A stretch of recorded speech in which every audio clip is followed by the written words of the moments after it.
আসছে আপনার হচ্ছে আহসান মঞ্জিল। আহসান মঞ্জিল আসছে 50 টাকার অপর পৃষ্ঠায় ছিল গরুর গাড়ি, যেটা বাংলাদেশের ইতিহাস ঐতিহ্যের কথা বহন করে।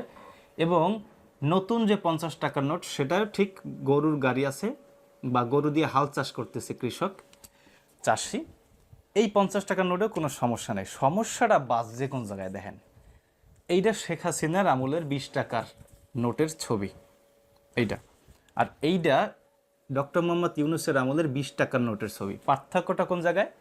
শেখ মুজিবুর রহমানের ছবি ডক্টর মোহাম্মদ ইউনূসের টাকা থেকে উঠে গেছে।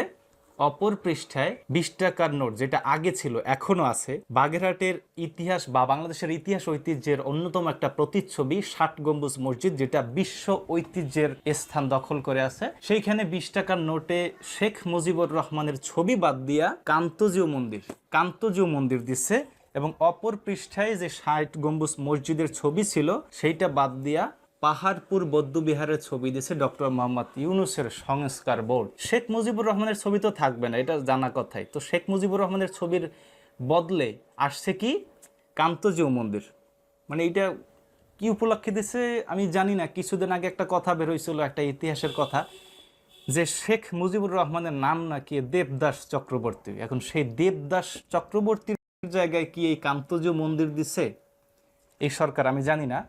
অপর পৃষ্ঠে 60 গম্বুজ মসজিদ বাদ দিয়ে পাহাড়পুর বৌদ্ধবিহারের ছবি দিছে। মানে এটা কোন ধরনের কথা? মানে ধর্মীয় দাঙ্গা লাগানোর জন্য এই 20 টাকায় যথেষ্ট।